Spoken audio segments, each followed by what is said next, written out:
Daniel Ricciardo is still to confirm where he'll drive in 2023, but in the press conference that was held on Thursday prior to the Singapore GP, he opened up yet again about his possibilities and the opportunities that are presented to him. Although perceived as a very hot and wanted asset when the buyout agreement has been finalized with McLaren, it seems like Ricciardo's choices have narrowed down to either driving in the back of the grid or accepting the reserved role in a top team. This isn't something that we hoped would happen to Ricciardo, but situations like this can happen, and unfortunately Ricciardo is on the receiving end this time. So what does he plan for his future? Is it possible that we'll see more of the Honey Badger in 2023? Stick around with us to find out more. Ricciardo has been replaced by a younger fellow compatriot of his, Oscar Piastri, and it's evident that McLaren couldn't wait any more for Ricciardo's results on track. The Aussie has 19 points with just a couple of races remaining, and this is by far the most disappointing season of his career, if we exclude the debut he had in HRT. Nevertheless, it seems like Ricciardo is far away from over in F1, although the recent slump in his form shows that he is all too far away from his prime days in Red Bull and also Renault. Now, Ricciardo has been linked with multiple teams such as Haas, Williams and Alpine being the most realistic options for the Aussie.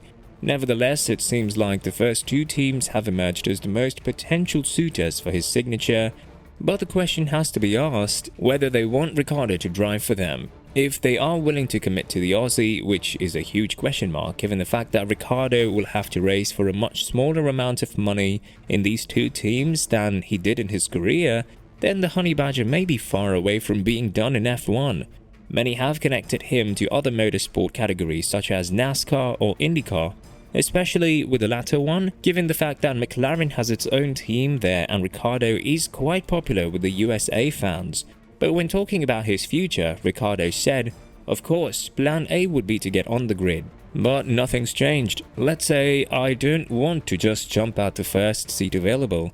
I know the landscape probably changes as well at the end of next year with contracts and whatever, so I don't want to say remaining patient, but just remaining open. My management team is talking with, I want to say, pretty much everyone, or they're having conversations. So we're just trying to put it all together and figure out what makes the most sense. I also don't want to just look at the next 12 months and not look at the next 24, said Ricciardo, who also spoke about the reserve role and having a seat towards the back of the grid, completing himself. A reserve role is something that's realistic. Yeah, that's the two, I would say, realistic options. It's not to be anywhere else. I love other disciplines of motorsport, but I don't see myself there. At least I feel as though I jump into something like that and then it closes the door in F1. It kind of feels like I checked out and I haven't, so I'm solely focused on F1 and we'll see. As we mentioned earlier in this video, Ricciardo's options are narrowed down to either being the reserve driver in a top performing team like Mercedes or just accepting the fact that he'll have to drive at the back of the grid in teams like Haas and Williams. However, the latter choice won't hurt Ricciardo that bad, as we're used to seeing him being at the back of the grid constantly with McLaren since he just couldn't drive that car properly. On top of that, we've seen that cars like Haas and Williams can score points this season, and that has been proven on multiple occasions. 2023 brings some changes to the regulation, so it's very likely that we'll see more competitive cars from these two manufacturers in the next season. This could revive Ricciardo's career, as we've seen that Magnussen is feeling pretty comfortable in Haas after taking a year off from the sport, although they have struggled a bit with performance and reliability issues in the previous period. Still, it's up to Ricciardo to choose whether he wants to drive in a team that will be on the back of the grid or not, and when asked about this opportunity in his career, Ricciardo answered, "I mean, it's possible. These are all things I'm weighing up. What fighting at the front does, when you've had that taste as well, it's real, you know, and that's ultimately where I want to be. So I guess I don't want to just go from race to race. I want to race with a true belief and understanding that I can be back on the podium ultimately. With next year, if I'm not going to be racing in F1, then I feel like there could be a blessing in all that. I mean, it could make me freaking start foaming at my mouth, wanting to get back. So that's why I'm pumped to be on the grid again, but I'm also seeing positives if that's not the case. So that's why I'm at peace with whatever's going to happen in 23, because I feel like everything is going to happen for a reason and all these things will make sense. Having a few weeks off was good to get some headspace, clarity, all those things. Finished Ricciardo. Many people were left wondering why Alpine didn't consider Ricciardo as the main candidate for the vacant spot. According to the description of a driver, Ricciardo fits perfectly with them, as they are looking for a driver with experience, but also for a driver that is willing to grow with them and help move the team in the right direction. It seems like the French team is willing to sign Gasly instead of Ricciardo if AlphaTauri brings De Vries as his replacement. If not, then Alpine is considering drivers like Giovinazzi, Hülkenberg and Duhan, who is in Alpine's academy and is currently driving in F2, and De Vries.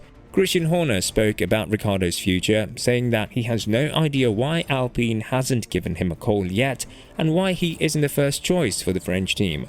When asked about who would he sign if he was in Alpine's shoes, Horner said, "I think I probably would go with Ricciardo, to be honest with you. They obviously know him from a couple of seasons ago and he was very together during his last season there, scoring podiums, and I think he's the type of guy that I think you could rebuild him."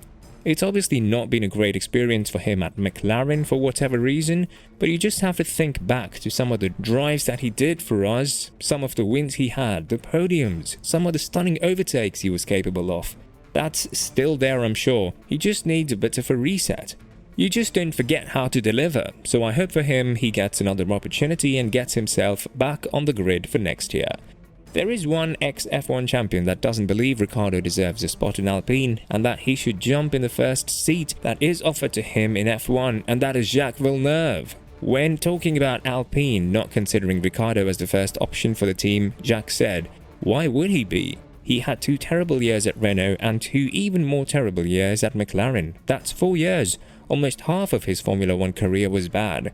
Alpine have no reason to take him, especially when he's driven there before. The modern cars just don't seem to suit his driving style. He was impressive at Red Bull, he showed amazing overtaking maneuvers, he was ahead of Max at the beginning, but in the end Max started to get a handle on him, then he switched, and after the switch something seems to have happened that he never managed to get a handle on. He never recovered from that," finished Jacques. He also added that Ricciardo shouldn't be sitting out the next season since it will hurt his chances for a comeback season in 2024 and would make him lazy. Earlier this season, more precisely at the Dutch GP, Ricciardo said to Perez that he plans to sit out the 2023 season and then conquer a seat in 2024, which was heard during the Drivers' Parade. With that being said, what do you think will happen next with Ricciardo? Do you think that the Aussie does have a chance in F1 in the upcoming period? And if so, what team do you think he'll fit in the best? Let us know in the comments below.